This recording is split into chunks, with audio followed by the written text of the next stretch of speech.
اللهم لبيك لبيك اللهم لبيك لبيك لا شريك لك لبيك لبيك لا شريك لك لبيك إن الحمد إن الحمد والنعمة والنعمة لك والملك لك والملك لا şerike lek. لا شريك لك. Değerli kardeşler ve bacılar, sizi sevindirmek istedim. Allah Teala bizim her birimizi dünyada ve ahirette sevindirsin.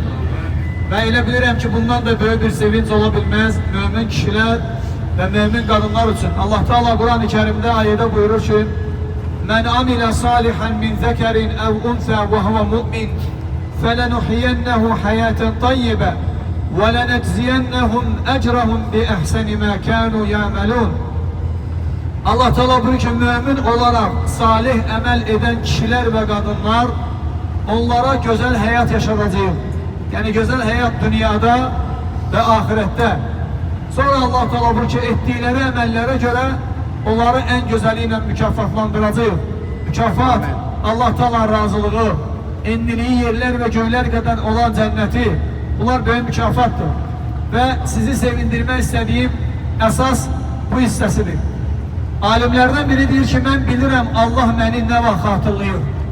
Allah məni zikr eləyir. Və məclisi olanlar təəccüblə deyirlər ki, sən necə bilə bilərsən ki, Allah səni zikr eləsin, xatırlasın.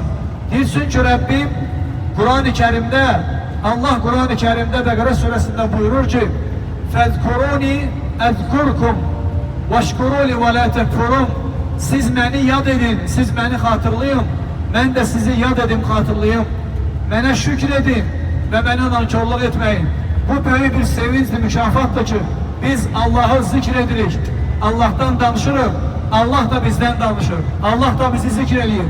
Mümin için bundan böyük bir sevinç ola bilməz. Həmçinin Qudsi hədisdə Allah Teala buyurur ki, Ənə ində zanni abdi bi. Mən kolumun mənim barədə olan zənni yanındayam.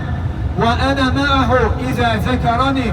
O məni zikr etdikcə mən onunla birlikdəyəm. Təsəvvür elə, sən Allah'ı zikr edirsənsə, Allah səninlədir. Allah da səni zikr eləyir. Sonra Allah da başqa bir mükafat müjdə verir, deyir ki, və in zəkərani fi mələin zəkərtuhu fi mələin xayrin minhum. Əgər o kulun məni bir toplumda yad eləsə, məndən bir toplumda danışsa, məni tərifləsə, mənə şükür etsə, bütün neymətlərimi etiraf etsə ki, məndəndir və mən onun Rəbbiyəm, bunlarla Allah'ı zikr etsə, Allah da deyir ki, mən onlardan da, o toplumdan da daha xeyirli toplumun yanında onları zikr edərəm. Hansı toplumda o bizdən xeyirli toplum? Allah'ın mələkləri. Çünki onlar Allah'a heç vaxt asi olmazlar. Baxmayaraq ki, biz günahlar edirik, asiliklər edirik. Lakin Allah Teala bizi heç vaxt ona asi olmayan mələklərin yanında zikr eləyir. Allah Teala öz mələkləri haqqında buyurur ki, Quran-ı Kerimdə La ya'sun Allaha ma amarahum ve yef'alun ma yu'merun. Onlar Allah'ın emrine asi olmazlar. Allah'ın emirlerini derhal yerine yetirərlər. Bakın, görün necə əzəmətli bir nemətdir ki, günahkar kullar günahsızların yanında xeyirlə yad olmur.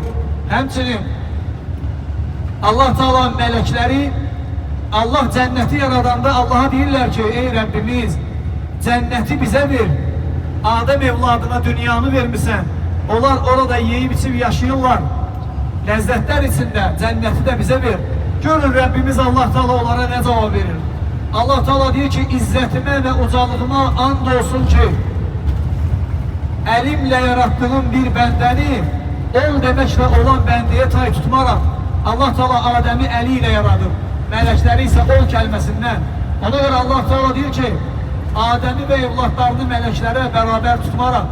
Allah Teala başqa bir ayədə Adəmi yaratmasından danışır, deyir ki, Ya İblis, ey İblis, mə mənəəkə ən təscüdə limə xaləqtu biyədiyyə. Ey İblis, iki əlimlə yaratdığıma səcdə etməməyə və səcdə etməyə sənə nə mane oldu? Bu ayə və digər ayələr və hədislər göstərir ki, Allah Teala Adəmi öz əli ilə yaradır.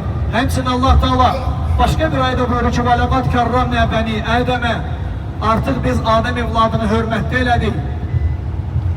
وَحَمَلْنَاهُ فِي الْبَرِّ وَالْبَحْرِ. onları quruda da, dənizdə də, miniklərin üzərində daşıdır. Hətta bugün Allah Teala bizi göydə daşıyır samalyotda. Və biz samalyota minib, onun vasitəsilə gəlmişik ziyarətə.